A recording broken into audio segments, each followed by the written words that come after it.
बिस्मिल्लाहिर्रहमानिर्रहीम बिस्मिल्लाहिर्रहमानिर्रहीम। वज़ाहत नज़रात जी के वैली में मैं आपको खुशामदीद कहता हूँ। आज जमात इस्लामी के साबिक़ अमीर सैयद मुनव्वर हसन साहब इंतकाल फरमा गए हैं।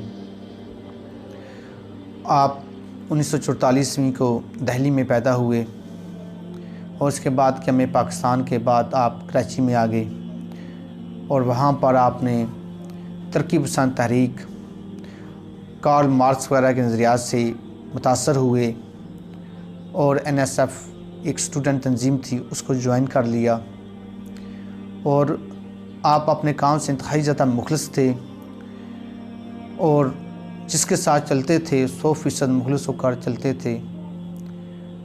तो आप तरक्की पसंद तहरीक के साथ मुखलिस होकर चले, लेकिन आपकी जो वालदा थी वो मुस्लिम लीग की एक सरगर्म कारकुन थी, लेकिन सैयद मुनव्वर हसन साहब के कुछ अफ़कार थोड़े मुख्तलिफ थे।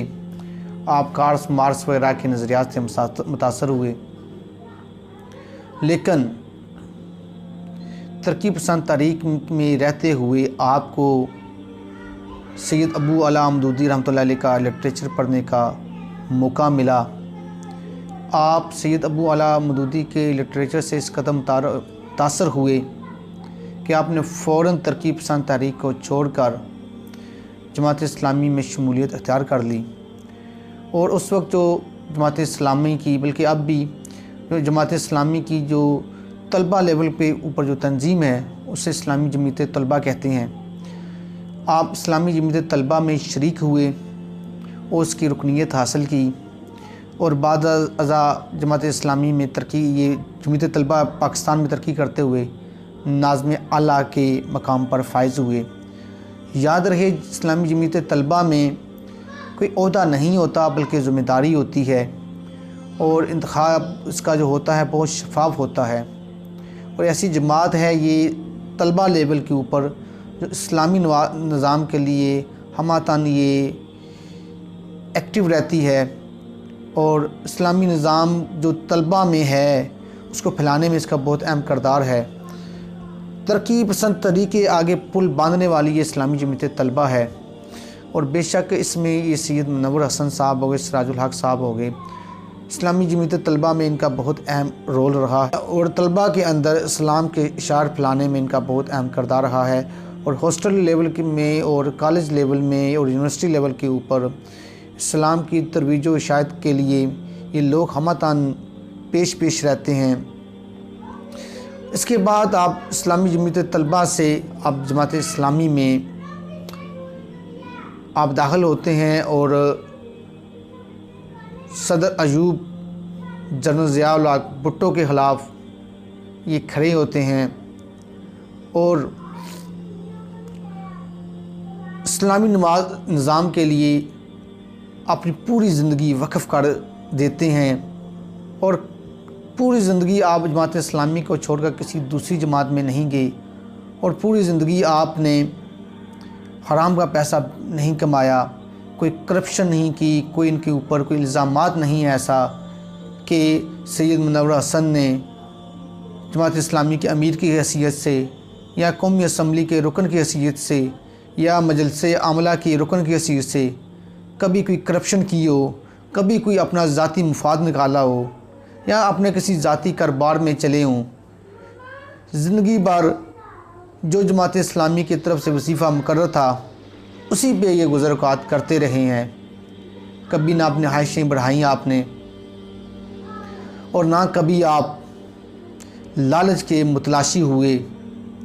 कराची में इनका एक किराए का मकान था, कराची में आप एक किराए के मकान में रहते थे जिसके सिर्फ 2 कमरे थे और पूरी ज़िंदगी आपने उन 2 कमरों में गुजार दी। जब जमात इस्लामी के अमीर मुकर्रर हुए उस वक्त भी लाहौर में मंसूरा में जमात इस्लामी के अमीर के लिए 2 कमरों पर मुश्तमिल एक छोटा सा घर था, लेकिन आपने वो लेने से इनकार कर दिया, बल्कि मंसूरा के एक मेहमान खाने को अपना घर बनाया और उसके दरमियान उसके 2 हिस्से किए, एक अपनी फैमिली के लिए, एक मेहमानों के लिए। बिलाशुबा ऐसे लोग कौम का असासा होते हैं जो मुखलिस होकर अपनी कौम के साथ चलते हैं اور میں یہ کہوں گا کہ ایسے لوگ اسلام کا اثاثہ ہیں جو اپنی ساری زندگی اسلام کے لیے وقف کر دیتے ہیں اور کبھی بھی اپنے مشن سے ایک پل کے لیے بھی ہٹتے نہیں ہیں۔ آسمان تری لحد پہ شبنم افشانی کرے، سبزۂ نورستہ اس گھر کی نگہبانی کرے۔ میری پہلی ملاقات سید منور حسن صاحب سے سمنا آباد میں ہوئی تھی۔ اس وقت جمعیت طلبہ پاکستان کے کارکن نعرے لگا رہے تھے، ہم بیٹے کس کے؟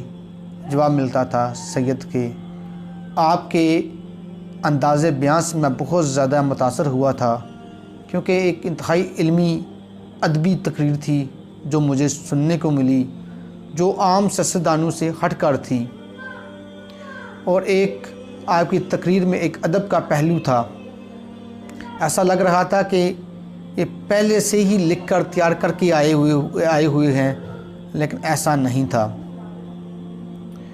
معزز خواتین و حضرات، منور حسن صاحب کے جیسے انسانوں کی کمی ہمارے پاکستان میں ہمیشہ رہے گی۔ شاید یہ وہ خلا ہے جو کبھی پر نہ کیا جا سکے۔ وما الا البلاغ المبین۔